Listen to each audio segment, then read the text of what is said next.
Israeli সামরিক কর্মকর্তাদের বরাত দিয়ে জানা গেছে, হামাস বা বন্দীদের অবস্থান নিয়ে তাদের কাছে সুনির্দিষ্ট তথ্য নেই, তবে গাজা সিটির জনগণকে দক্ষিণ দিকে সরানোই তাদের মূল লক্ষ্য। ইসরায়েল সোমবার গাজা সিটিতে স্থল অভিযান চালানোর ঘোষণা দেয়। বাস্তবে এটি কেবল একটি ধারাবাহিক অভিযানের অংশ। উত্তর গাজা স্ট্রিপ, যেখানে গাজা সিটি অবস্থিত, ইতোমধ্যেই অবরোধ ও হামলার মধ্যে রয়েছে। অভিযানের তীব্রতা বাড়াতে আগস্ট থেকে ইসরায়েলি সেনারা 108টির বেশি বোমাযুক্ত রোবট এবং দুর্নিয়ন্ত্রিত যান ব্যবহার করে শহর ধ্বংস করেছে।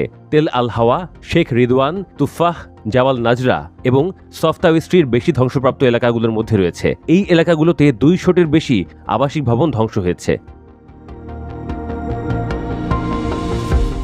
ইসরায়েলি 162তম এবং 98তম প্যারাট্রুপার ডিভিশনগুলো জাহাজ এবং স্থাপত্যের ক্ষয়ক্ষতি করা সহ গাজা সিটিতে অগ্রসর হচ্ছে। তবে হামলার পরেও তীব্র সংঘর্ষে কোনো ঘটনা ঘটেনি। 36তম ডিভিশনও শীঘ্রই নাকি শহরে প্রবেশ করবে, যা অভিযানে পরিধি বাড়ানোর ইঙ্গিত দেয়। আল্লাহজনক সংস্থা ইউরো মেডিটেরিয়ান হিউম্যান রাইটস মনিটরের তথ্য অনুযায়ী বোমাযুক্ত রোবটের বিস্ফোরণের প্রতিদিন প্রায় 300টি আবাসিক ইউনিট ধ্বংস হচ্ছে।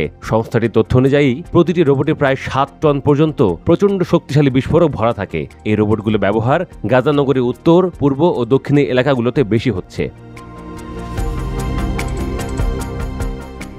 ইউরোমেড মনিটর বলছে, এই রোবটগুলো এমন এক অভূতপূর্ব গতিতে ব্যবহার করা হচ্ছে যা গাজা নগরীকে মানচিত্র থেকে মুছে ফেলার কৌশলের ইঙ্গিত দেয়। সংস্থাটি আরও বলেছে যে বর্তমান গতিধারা চলতে থাকলে 2 মাসের মধ্যে নগরীর বাকি অংশ ধ্বংস হয়ে যেতে পারে। ইসরায়েলি সেনাবাহিনী বিপুল সামরিক শক্তি এবং ফিলিস্তিনিদের বিরুদ্ধে তাদের অপরাধ ঠেকাতে কোনো আন্তর্জাতিক চাপ না থাকায় এই সময়সীমা আরও কমে আসতে পারে।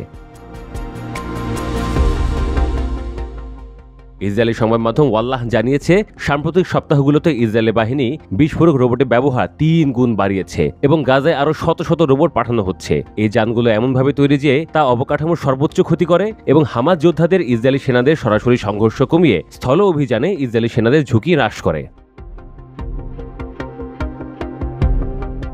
ইসরায়েলি কর্মকর্তারা পুরো গাজা সিটিকে ঘিরে ফেলবে বলে জানিয়েছেন। তারা ধরে নিয়েছেন শহরের বাকি 4 লাখ নাগরিক হামাসের সঙ্গে সংশ্লিষ্ট। এই অভিযান মার্কিন যুক্তরাষ্ট্রের সমন্বয়ে পরিকল্পিত।